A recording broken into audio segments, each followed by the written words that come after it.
সফল হয়ে গেছে যে ব্যক্তি তার আত্মাকে পরিশুদ্ধ করতে পেরেছে। ওয়াকাদ খাবা মান দাসাহা, যে ব্যক্তি আত্মাকে পরিশুদ্ধ করতে পারে নাই সে ব্যক্তি ধ্বংস হয়ে গেছে। কিভাবে পরিশুদ্ধ করবেন? তিনটা হাদিস আপনাকে আগে শোনাই।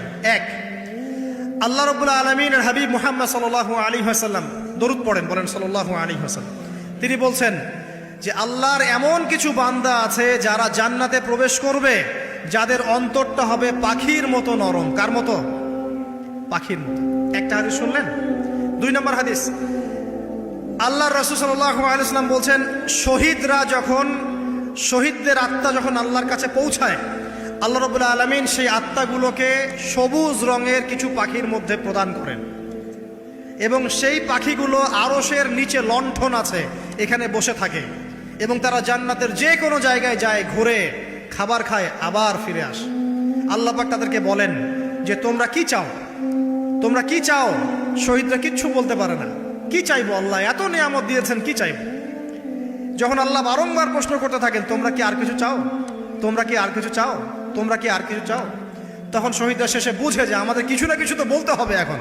তখন তারা বলে, হে আল্লাহ, আমরা আরো একবার পৃথিবীতে যেতে চাই এবং তোমার পথে জীবন দিয়ে আবার ফিরে আসতে চাই। আল্লাহ পাক বলেন এই সুযোগ তো আর নেই, অতএব তোমাদের আর কিছু চাওয়ার নেই, তোমরা এখানেই থাকো। আরেকটা হাদিস শুনেন। রাসূলুল্লাহ সাল্লাল্লাহু আলাইহি ওয়াসাল্লাম বলেছেন, এই হাদিসটা ওমর রাদিয়াল্লাহু আনহু থেকেও এসেছে, হে মুসলিমরা, তোমরা যদি আল্লাহর প্রতি তাওয়াক্কুল করার মতোই তাওয়াক্কুল করতে, ভরসা করার মতোই ভরসা করতে, আল্লাহ পাক তোমাদেরকে পাখিদেরকে যেমন করে রিজিক দেন তোমাদেরকে ঠিক সেইভাবে রিজিক দিতেন। তোমরা কি লক্ষ্য করো না যে পাখিরা খালি পেটে বের হয়ে যায় বাসা থেকে সকালবেলা এবং সন্ধ্যাবেলা ভরা পেটে বাসায় ঢোকে? আপনাকে যে তিনটা হাদিস শোনালাম, এই তিনটা হাদিসে একটা শব্দ হচ্ছে কমন। শব্দটা কি বলেন? পাখি। পাখি কি? পাখি। আল্লাহ রাব্বুল আলামিন পাখিদের কাছ থেকে আমাদেরকে শিখতে বলছেন এবং বলছেন যে পাখিদের মনটা হয় খুব নরম, খুব সফট এবং তারা আল্লাহর প্রতি তাওয়াক্কুল করে পূর্ণ মাত্রায়। তারা সকালবেলা ভোরবেলা বের হয়ে যায় এবং সন্ধ্যাবেলা বাসায় ফেরে, খালি পেটে বের হয়, ভরা পেটে বাসায় ফেরে। এবং আল্লাহ পাক সবচেয়ে সম্মানিত মৌত যেটা শহীদের মৌত, সেই শহীদদের আত্মাকে আল্লাহ পাক পাখির রূপ দিবেন। তাহলে পাখিটার বিষয়ে একটা ফোকাস করা দরকার আছে না? আচ্ছা, এখানে আসেন। পাখির মন হচ্ছে নরম, মানে পাখির মনটা তাসকিয়া, আত্মশুদ্ধিতে পরিপূর্ণ। কদ আফলাহা মান যাক্কাহা, সে ব্যক্তি সফল হলো যার হৃদয়টা পবিত্র, নিষ্পাপ, নিষ্কলুষিত হলো, সে ব্যক্তি সফল হবে ইনশাআল্লাহ। একটা কাজ এখানে খেয়াল করেন, পাখিরা সকালবেলা ভোরবেলা বের হয় আর সন্ধ্যাবেলা বাসায় ফেরে। এখনকার মুসলিমদেরকে দেখবেন দুপুরবেলা ওঠে, রাত 3টায় ঘুমায়। কথা কি বুঝেন নাই? পাখির একদম ভোরবেলা ওঠে, যখন ফজরের আজান দিচ্ছে ঠিক তার আগ মুহূর্তে পাখির কিচিরমিচির শুনছেন, তার মানে নামাজের ওয়াক্ত প্রায় চলে যাচ্ছে, তার মানে তার আল্লাহ পাকের হুকুমের সাথেই জেগে ওঠে। সূর্য ডুবে তারা ডুবে যায়। ঠিক এরকম সুন্নত ছিল নবী সাল্লাল্লাহু আলাইহি ওয়াসাল্লামের এবং সাহাবায়ে কেরামের। আজকে 1400 বছর পর মুসলিম জাতি এই সুন্নাহ ভুলে গেছে। আর আমাদের সুন্নত দেখবেন, যদি কোনো রকম উঠেও ফেলি ফজরে, আবার 12টা পর্যন্ত ঘুম, আরো বেশি। আর এই যুব সমাজ যারা আছো তোমরা, কেউই 3টা-4টার আগে ঘুমায় বলে আমার মনে হয় না। অলওয়েজ অনলাইনে পড়ে আছে, টিকটক নিয়ে, ফেসবুক নিয়ে, গার্লফ্রেন্ডের সাথে চ্যাটিং। পাখির মতো হতে পারলে পরে মনটা তো নরম হবে, তারপরে না তাসকিয়া অর্জন হবে। পাখির রুটিনটা কি? ভোরবেলা বের হয় আর সন্ধ্যাবেলা বাসায় ঢোকে। অতএব আমরা যদি রাসূলুল্লাহ সাল্লাল্লাহু আলাইহি ওয়াসাল্লামের সুন্নাহ মতো ওই ভোরবেলা উঠতে পারি আর আর্লি নাইট ঘুমিয়ে যেতে পারি এবং সারাদিন যদি রাসূলের সুন্নাহগুলোর উপর আমল করতে পারি, তাসকিয়া অর্জন হবে ইনশাআল্লাহ। কথা বুঝতে পারছেন? 2, পাখির মতো নরম মন লাগবে। এখনকার আমরা যারা বেঁচে আছি আমাদের মনগুলো কঠিন। কেমন কঠিন? পাথরের মতো কঠিন। আমরা যখন দেখি একটা মাইয়াতকে নিয়ে যাওয়া হচ্ছে জানাজায়, আমাদের কোনো ফিলিংস কাজ করে না। জানাজা যাচ্ছে, জানাজায় দাঁড়িয়ে মোবাইলটা টিপাটিপি করছে। জানাজার সাথে চলছে, কোনো ফিকির নাই যে এই জানাজা আমার হবে কালকে, ওই মোবাইল টেপাটিপি করছে। আমি এমনও দেখেছি, দাফন করা হলো মাইয়াতকে, দাফন করার পরে চারপাশে মানুষজন জড়ো হয়ে গল্প করছে, ভাই আপনার ওই জমিটার কি খবর, আপনার ওইটার কি খবর, বিজনেস কেমন চলছে, চাকরির কি অবস্থা। এই যে মাইয়াতকে পাশে দাফন করলো, কোনো ফিলিংস নাই, কোনো ফিলিংস নাই। আমি আত্মশুদ্ধির কথা বলছি। আত্মশুদ্ধির জন্য আপনার মনটাকে পাখির মতো সফট, নরম করতে হবে। যখন আপনি সফট নরম করবেন এবং আত্মশুদ্ধি অর্জন করবেন, তখন দুই ডানা মেলে আপনি আকাশে উঠতে পারবেন ইনশাআল্লাহ। আত্মশুদ্ধি অর্জন না করতে পারলে ডানা কেটে পড়ে যাবে, তখন আর আকাশে উঠতে পারবেন না। কোন আকাশে? ওই যে শহীদের রূহ যে আকাশে চলে গেছে, ওই আকাশ। অতএব মন কেন কঠিন হলো প্রিয় ভাই? এক নাম্বার কারণ, আমরা শিরকের পাপে লিপ্ত আছি। এক নাম্বার, শিরকের পাপে লিপ্ত থাকা অবস্থায় মুসলিমদের মনটা কঠিন হয়ে গেছে। আপনি কি মনে করছেন আমরা শিরক করি না? মুসলিমরাও কবর পূজা করে, দেখবেন মুসলিমরাও দেখবেন অনেক ক্ষেত্রে মাজার পূজা করছে। আমি বলিনি যে অলিয়া উলিয়ার মাজার জিয়ারত করা যাবে না, আমি এই কথা বলছি না, কিন্তু আপনি মৃত মানুষের কাছে আপনার ভালো মন্দ চাইতে পারেন না। কথা বুঝতে পারেন না? আমরা অবশ্যই অলিয়া উলিয়াদের কবর জিয়ারত করব। এটা আপনাকে মৃত্যুর কথা স্মরণ করাবে, তাদের একটা রব আছে যেটাকে আমরা প্রভাব বলি, এটা আপনার মধ্যে আসবে। আমরা অবশ্যই জিয়ারত করব, জিয়ারত করতে বলেছেন নবী সাল্লাল্লাহু আলাইহি ওয়াসাল্লাম, কারণ এটা আপনাকে পরকালের কথা কি করবে? স্মরণ করাবে। ওমরা করতে যান, আল্লাহ পাক সবাইকে তৌফিক দান করুন ওমরা হজ করার এবং বড় হজ করার, আমি দোয়া করি। ওখানে সবচেয়ে সেরা যে দৃশ্যগুলো দেখা যায় তার মধ্যে একটা রাসূলুল্লাহ সাল্লাল্লাহু আলাইহি ওয়াসাল্লামের রওজা। ওখানে গেলে চোখের পানি ঝরে না এমন কোনো মুসলিম নাই, আছে? নাই। আরেকটা সবচেয়ে মন নরম করা একটা দৃশ্য হচ্ছে জান্নাতুল বাকি, যেটা আমরা বাকিউল গারকাত বলি, যেখানে আপনি দেখবেন সাহাবায়ে কেরাম রাদিয়াল্লাহু আনহুমের কবর, যতদূর চোখ যায় তাদের কবর। কবরের কোনো মাজার নাই, সেখানে কোনো তাওয়াফ হচ্ছে না কবরকে কেন্দ্র করে, সেখানে কবরে কেউ ফুল চড়াচ্ছে না, একটা ছোট্ট পাথর দেখা যায়, খেলার কিছু না। পৃথিবীর সবচেয়ে শ্রেষ্ঠ মানুষগুলো সেখানে শুয়ে আছেন।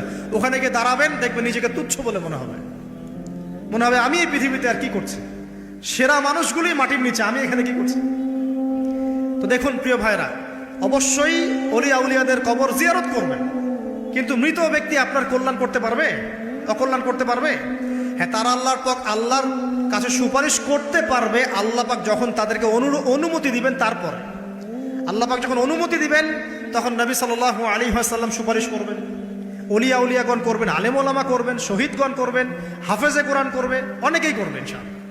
আল্লাহ পাক আমাদের তাকদীরে এইসব সুপারিশ নসিব করুন বলি না আমি। মুসলিমরা আজকে শিরিক করছে অনেক ক্ষেত্রেই। দেখবেন হাতে একটা এই যে বালা পরে আছে, খুলে না। কেন খুলেন না ভাই? বলে যে এটা খুললে যদি রোগ হয়। রোগ দেওয়ার মালিক কে? ওই বালা না আল্লাহ?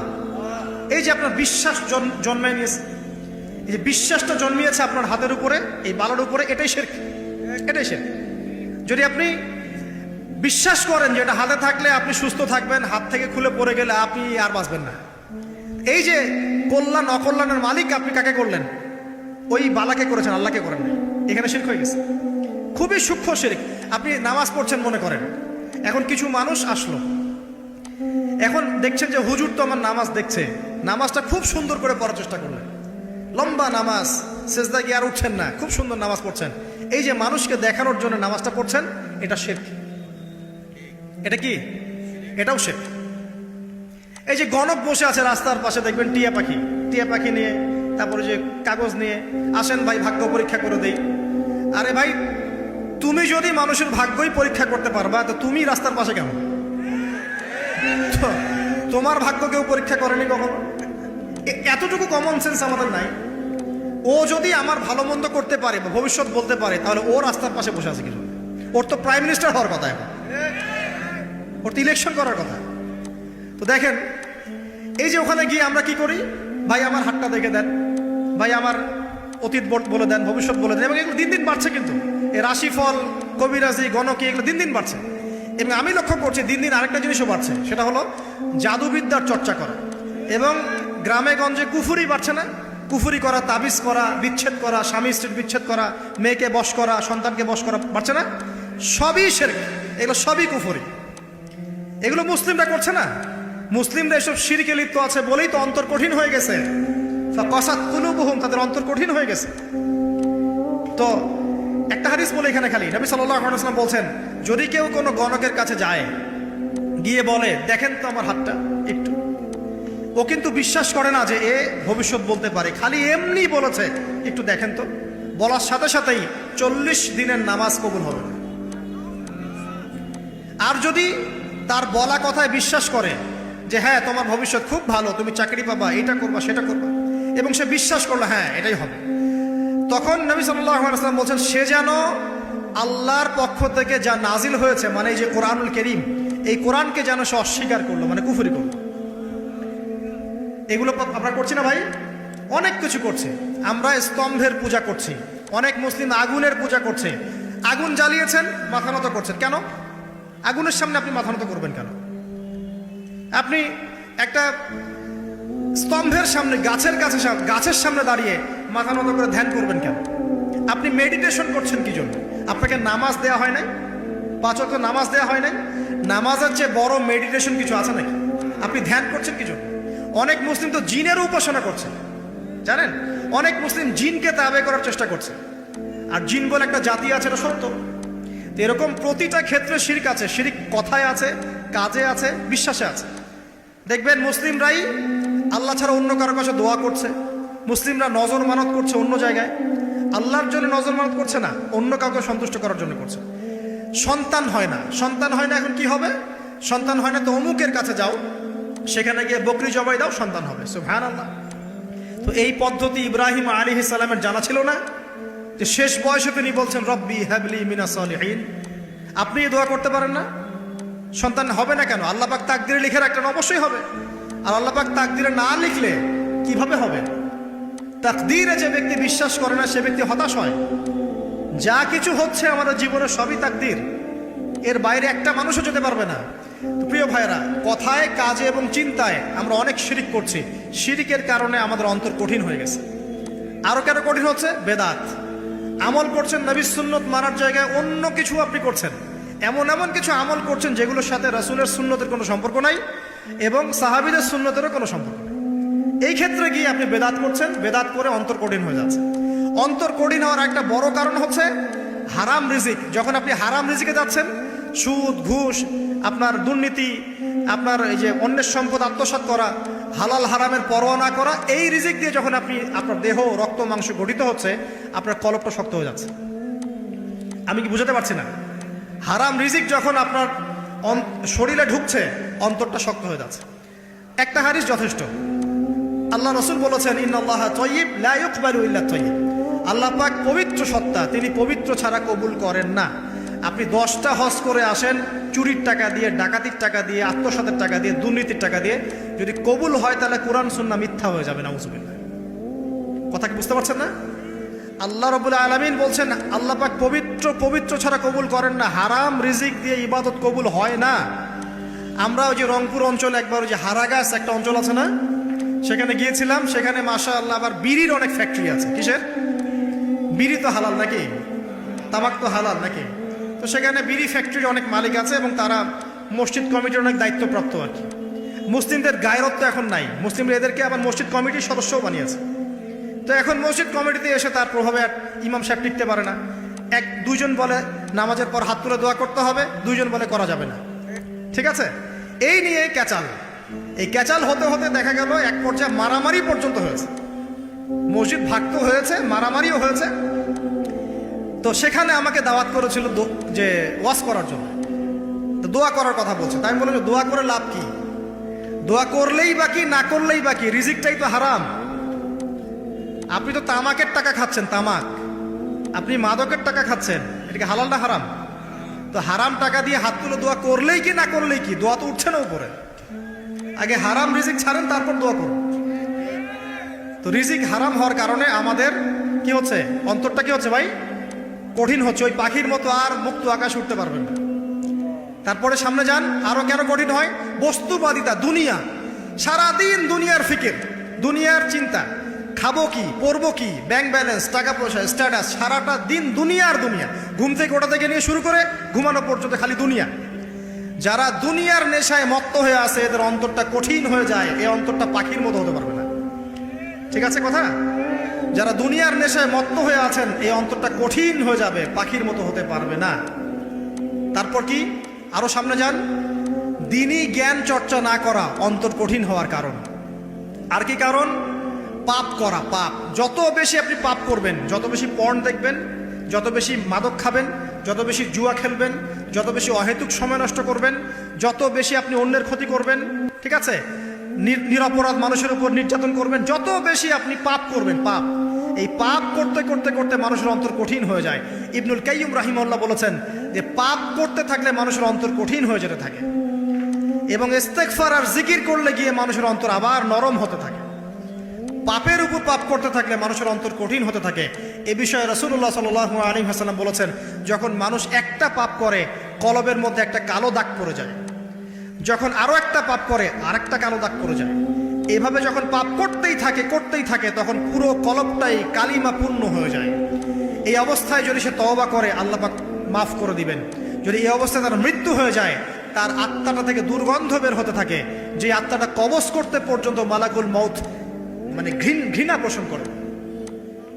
কথা কি বুঝতে পারছেন?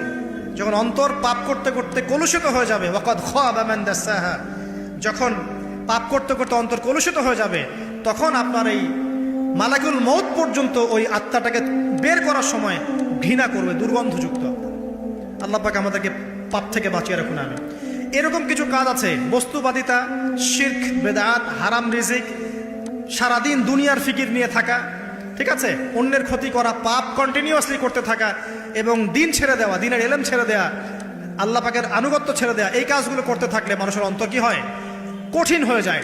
এখন সলিউশন কি বলেন? 5 মিনিটে আমি সলিউশন বলছি, কেমন করে আপনি এটাকে নরম করবেন আর পরিশুদ্ধতা অর্জন করবেন এবং ওই পাখির মতো মুক্ত আকাশে উড়বেন। কিভাবে বলবো? 1 নাম্বার, অবশ্যই শিরক ত্যাগ করতে হবে। কি করতে হবে? শিরক ত্যাগ করতে হবে। আল্লাহ পাকের তাওহীদের উপর থাকতে হবে। আল্লাহ পাক তৌফিক দান করুন। লং কিছু বলার সময় নেই আমার হাতে, একটা বই বলছি, কিতাবুত তাওহীদ। কি নাম? কিতাবুত তাওহীদ। এই বইটা অনেক ভার্সন বাজারে বের হয়েছে, কিনে দেখবেন শিরক কত প্রকার, কি কি, তাওহীদ কাকে বলে, কত প্রকার, কি কি। যেটা বুঝবেন না মাদ্রাসা চলে যাবেন, আলেম ওলামার কাছে গিয়ে জিজ্ঞাসা করবেন, হুজুর এটা বুঝি নাই। ঠিক আছে? 1 নাম্বার, শিরক ত্যাগ করতে হবে। 2 নাম্বার, আপনাকে তাওহীদে থাকতে হবে। এটা এক, অন্তর নরম করার কথা বলছি। 2 নাম্বার, সুন্নতের উপর আমল করতে হবে। ওই যে পাখির কথা বললাম, যে সকালবেলা বের হয় আর সন্ধ্যাবেলা কি করে? বাসায় ফেরে। খালি পেটে বের হয়, ভরা পেটে বাসায় ফেরে।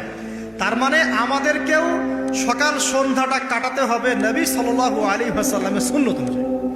যখন তিনি ঘুমাতেন তখন ঘুমাবেন, যখন উঠতেন তখন উঠবেন, বাকি কাজ যেমন করে করতেন তেমন করে করবেন, তখন অন্তর ইনশাআল্লাহ নরম হয়ে যাবে। ঠিক আছে ভাই? 2। 3 নাম্বার, 5 ওয়াক্ত নামাজ জামাতে। নামাজ আপনাকে যে কোনো পাপ থেকে বাঁচাবে ইনশাআল্লাহ। ভাই জেনা করছেন, নামাজ পড়েন। পর্নোগ্রাফি দেখেছেন, তাও তওবা করে নামাজ পড়েন। আপনি হারাম অ্যাফেয়ার্সে আছেন, হতাশ হয়েন না, নামাজ পড়েন। গোনা ছাড়তে পারছেন না, নামাজ পড়েন। সুদ খাচ্ছেন, নামাজ পড়েন। বেপর্দা চলছেন, তাও নামাজ পড়েন। আপনি অন্যের হক নষ্ট করেছেন, তাও নামাজ পড়েন। যে পাপই করেছেন, নামাজটা পড়েন। নামাজ আপনাকে সমস্ত পাপ থেকে বাঁচিয়ে রাখবে ইনশাআল্লাহ। ইনশাআল্লাহ আস্তে আস্তে ইনশাআল্লাহ দেখবেন সব পাপ থেকে আপনি দূরে চলে আসছেন ইনশাআল্লাহ তাআলা। 3 নাম্বার নামাজ। 4 নাম্বার, বেশি থেকে বেশি, ভাই শোনেন, বেশি থেকে বেশি পরকালের ফিকির করবেন। খালি পরকালের চিন্তা করবেন যে আমাকে মৃত্যুবরণ করতে হবে, কবরে যেতে হবে, পুলসিরাত পার হতে হবে, আল্লাহর সামনে দাঁড়াতে হবে।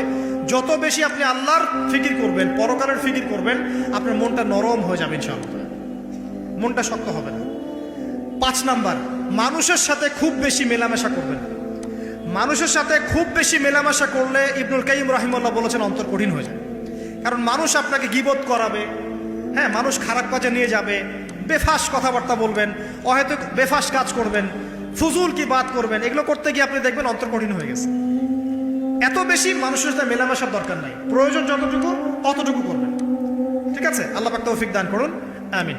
কয়টা বললাম? 5, 6। আমার সবচেয়ে প্রিয় নসিহত, প্রত্যেক দিন মিনিমাম 1 ঘন্টা করে কোরআন তেলাওয়াত করবেন বুঝে। আমি বলিনি না বুঝে করলে কোনো নেকি হবে না, প্রত্যেক হরফে 10 নেকি হবেই হবে, কিন্তু আপনি করবেন বুঝে ইনশাআল্লাহ। যখন বুঝে আপনি প্রত্যেক দিন 1 পারা করে বা 1 ঘন্টা করে কোরআন তেলাওয়াত করবেন, আপনার কলিজা, আপনার কলব নরম হতে বাধ্য, এবং আপনার অন্তরে আল্লাহ নূর নেমে আসবে ইনশাআল্লাহ। দেখবেন আপনার কলব থেকে সমস্ত এই যে পঙ্কিলতা, কলুষতা ইনশাআল্লাহ চলে যাবে ইনশাআল্লাহ তাআলা। 2টো জিনিস অন্তরকে পবিত্র করে ফেলে, এক হচ্ছে কোরআন তেলাওয়াত, আর এক হচ্ছে বেশি থেকে বেশি আল্লাহর জিকির এবং ইস্তেগফার। তো কোরআন তেলাওয়াত বাড়িয়ে দেন। আল্লাহ পাক সবাইকে কোরআন তেলাওয়াত করার তৌফিক দান করুন, আমিন। যারা শেখেন নাই আজকে ওয়াদা করেন যে কোরআন আপনারা বিশুদ্ধ করে পড়া শিখবেন, ওয়াদা করেন। আগামী রমজান আসার আগেই 1 খতম দেওয়া চাই, পারবেন এবং কোরআনের চর্চা বাড়িয়ে দিবেন। প্রত্যেক দিন কিছু করেন না করেন কোরআন তেলাওয়াত করতে হবে, ঠিক আছে? আল্লাহ পাক তৌফিক ইনায়াত করুন, আমিন। আর বুঝে পড়ার চেষ্টা করবেন। একটা সহজ তাফসির বলে দিই, মারিফুল কোরআন বাসায় আছে না?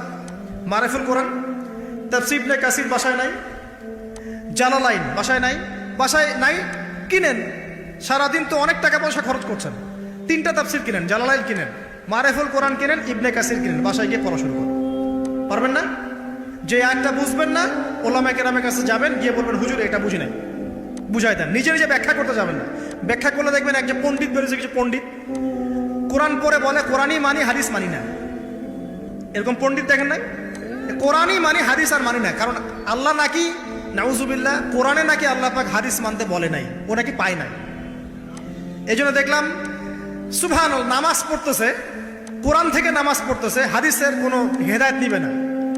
মানে কিরকম যে হাত আবার ঠিকই বাঁধতেছে, হাত বাঁধতেছে, রুকু করতেছে, সেজদা করতেছে, এগুলো আবার কোথায় পাইলো আল্লাহ ভালো জানে। হাত এভাবে বাঁধতেছে, এভাবে হাতটা বাঁধা কোরআনে কোথায় আছে আমি পাইলাম না কোথাও, ঠিক আছে? হাদিস ছাড়া কি এগুলো আসবে? হাত বাঁধ, সেজদায় গিয়ে সুবহান রাব্বিয়াল আলা বলছে না, বলছে আসলামতু লিরাব্বিল আলামিন। এটা কোরআন থেকে বলছে। অথচ নবী সাল্লাল্লাহু আলাইহি ওয়াসাল্লাম হাদিস থেকে বলছেন সুবহান রাব্বিয়াল আলা, সুবহুন কুদ্দুসুন রব্বুল মালাইকাতি ওয়ার রূহ, সুবহানাকাল্লাহুম্মা রাব্বানা ওয়া বিহামদিকা আল্লাহুম্মা ইগফির। এগুলো নাই, ও বলছে আসলামতু লিরাব্বিল আলামিন। মানে কোরআন মানি, হাদিস মানি না। এত বেশি পণ্ডিত হওয়ার দরকার নাই। এরা হচ্ছে ইচরা পাকা টাইপের পণ্ডিত। ওমর রাদিয়াল্লাহু আনহুর যুগে বেঁচে থাকলে এদেরকে পিটাই সোজা করে ফেলাইতে হবে। ফাইজলামি শুরু করছে, কোরআন মানি, হাদিস মানি না। আল্লাহ পাক কোরআনে বলছেন ওয়ামা আতাকুমুর রাসূলু ফাখুযু, রাসূল যা দিয়েছেন তা গ্রহণ করো। ওয়ামা নাহাকুম আনহু ফান্তাহু, রাসূল যা নিষেধ করছেন দূরে থাকো। রাসূল যা দেন সেটা হাদিস না, রাসূল যা দেন সেটা সুন্নাহ না। সুন্নাহ তো সে মানেই না, আলটিমেটলি সে কোরআনই মানে না। তো আসল কথা হচ্ছে এইসব ফিতনা থেকে বেঁচে থাকবেন, কোরআন তেলাওয়াত বাড়িয়ে দেন। কয়টা বলছি? 5টা 6টা। 7 নাম্বার, বেশি থেকে বেশি ইস্তেগফার সারাদিন পড়বেন। আস্তাগফিরুল্লাহ ওয়া আতুবু ইলাইহি, আস্তাগফিরুল্লাহ ওয়া আতুবু ইলাইহি, আস্তাগফিরুল্লাহাল্লাযী লা ইলাহা ইল্লা হুয়াল হাইয়ুল কাইয়ুম ওয়া আতুবু ইলাইহি। প্রত্যেকদিন পড়তে হবে 100 বার করে। কতবার করে? 100 বার। 8 নাম্বার, বেশি বেশি আল্লাহর জিকির, চলতে ফিরতে জিকির। সুবহানাল্লাহ, আলহামদুলিল্লাহ, লা ইলাহা ইল্লাল্লাহ, আল্লাহু আকবার, লা হাওলা ওয়ালা কুওয়াতা ইল্লা বিল্লাহ। বলবেন হাসবুনাল্লাহু ওয়া নি'মাল ওয়াকিল, ঠিক আছে? সুবহানাকাল্লাহুম্মা রাব্বানা ওয়া বিহামদিকা আল্লাহুম্মা ইগফিরলি, সুবহানাল্লাহি ওয়া বিহামদিহি আদাদা খালকিহি ওয়া রিদা নাফসিহি ওয়া জিনাতা আরশিহি ওয়া মিদাদা কালিমাতিহি। যত জিকির আছে সব করুন, জিকির বাড়াবেন। যত জিকির বাড়াবেন অন্তর পরিশুদ্ধ হবে ইনশাআল্লাহ আযজা ওয়া জাল। কয়টা বলছে? 8। আর 2টা বলি। 9, অন্যের হক নষ্ট করবেন না। অন্যের হক নষ্ট করলেই মন কঠিন হয়ে যাবে। অন্যের হক নষ্ট করবেন না, বরং মানবতার কল্যাণে কাজ করেন। যে কাজগুলো মানব সেবামূলক সেগুলো করেন। রক্তদান কর্মসূচি করেন, গাছ লাগান, এতিমের মাথায় হাত বোলান, বিধবার খোঁজ খবর নেন, ঠিক আছে? মেয়েদের সেলাই মেশিন কিনে দেন, মানুষের উপকারে কাজ করেন। দেখবেন আপনার মনটা নরম হয়ে যাবে ইনশাআল্লাহ। যার মন নরম এবং যার মনের মধ্যে সততা আছে, আল্লাহ পাক ইনশাআল্লাহ সেখানে অবশ্যই হেদায়েত ঢালবে ইনশাআল্লাহ। আর 10 নাম্বার, সবচেয়ে শেষ হচ্ছে যে কবর জিয়ারত করবেন বেশি বেশি করে, এবং নিজের মৌতের কথা স্মরণ করে আল্লাহর কাছে বেশি বেশি দোয়া করবেন। কি দোয়া করবেন? ইয়া মুকাল্লিবাল কুলুব সাব্বিত কলবি আলা দীনিক, ইয়া মুসাররিফাল কুলুব সররিফ কুলুবানা আলা তাআতিক। এই দোয়াগুলো করবেন ইনশাআল্লাহ। এবং কবর জিয়ারত করবেন সপ্তাহে সপ্তাহে, পারলে 2 দিন 3 দিন পর পর কবরস্থানে যাবেন। ইনশাআল্লাহ দেখবেন আপনার মন নরম হবে ইনশাআল্লাহ আযজা ওয়া জাল। এখনকার এই সভ্যতা এসে কবরস্থানকে সমাজ থেকে দূরে সরিয়ে দিয়েছে। অথচ আগে মুসলিমদের কবরস্থান ছিল মসজিদের পাশে, 5 ওয়াক্ত নামাজ পড়তো, কবর জিয়ারত করে বাসায় যেত। 5 ওয়াক্ত নামাজ পড়তে আসতো, কবরকে দেখতো, পরকালের কথা স্মরণ হতো। এখন কবরস্থান ওই যে দূরে, সারা জীবনে একবার যায় কিনা সন্দেহ আছে। এই 10টা কাজ যদি আপনারা করতে পারেন ইনশাআল্লাহ তাআলা, আমাদের কলবটা ইনশাআল্লাহ নরম হবে, আত্মশুদ্ধি অর্জিত হবে। আর এগুলোর পাশাপাশি অবশ্যই আল্লাহওয়ালা, আত্মশুদ্ধিওয়ালা মানুষের সোহবতে গিয়ে থাকবেন। আল্লাহওয়ালা, আত্মশুদ্ধিওয়ালা মানুষের সোহবতে গিয়ে থাকলে তাদেরকে দেখেই দেখবেন মনটা নরম হয়ে যাবে ইনশাআল্লাহ। ইলমি পরিবেশে থাকেন, দিনী পরিবেশে থাকেন, আমর বিল মারুফ নাহি আনিল মুনকারের কাজ করেন। 3 দিন 7 দিন 40 দিন যতদিন পারেন আল্লাহর পথে সময় লাগান, সময় লাগান। আমি এটাকে আপনার আত্মশুদ্ধির জন্য বলছি, এটাই একমাত্র পথ পদ্ধতি আত্মশুদ্ধির, এটা বলছি না। এখানে গেলে আপনি ইনশাআল্লাহ আপনার ইসলাহ এবং সংশোধনের জন্য কাজ করতে পারবেন। আল্লাহ রাব্বুল আলামিন আমাদের সবার কলবগুলোকে পরিচ্ছন্ন করুন। আল্লাহ পাক আমাদের সবাইকে শিরকের পাপ থেকে বাঁচিয়ে রাখুন, হৃদয় কঠিন হওয়া থেকে বাঁচিয়ে রাখুন। আল্লাহ পাক আমাদেরকে বেশি থেকে বেশি কোরআন তেলাওয়াত করার তৌফিক দান করুন, দ্বীনি জ্ঞান চর্চা করার তৌফিক দান করুন। আল্লাহ পাক আমাদের সবাইকে হারাম রিজিক, জেনা, সুদ, ঘুষ থেকে বাঁচিয়ে রাখুন। আল্লাহ পাক আমাদেরকে পরকালীন চেতনায় এই দুনিয়ার জীবন কাটানোর তৌফিক এনায়েত করুন, আমিন। আমরা আজকে এই যে পাখিদের মতো অন্তর নিয়ে কথা বললাম, আমরা যদি এই আমলগুলোর মধ্য দিয়ে অন্তরটাকে পবিত্র করতে পারি, ইনশাআল্লাহ ওই শহীদদের যে নরম পাখির অন্তর, সেটা আমরা লাভ করতে পারবো ইনশাআল্লাহ। এবং আরশের নিচে আল্লাহ রাব্বুল আলামিন আমাদেরকে ছায়া দিবেন ইনশাআল্লাহ তাআলা। আল্লাহ পাক আমাদের সবাইকে পাখি থেকে শিক্ষা নেওয়ার তৌফিক দান করুন, পাখির মতো মুক্ত আকাশে ডানা মেলার তৌফিক আল্লাহ পাক দান করুন, আমিন।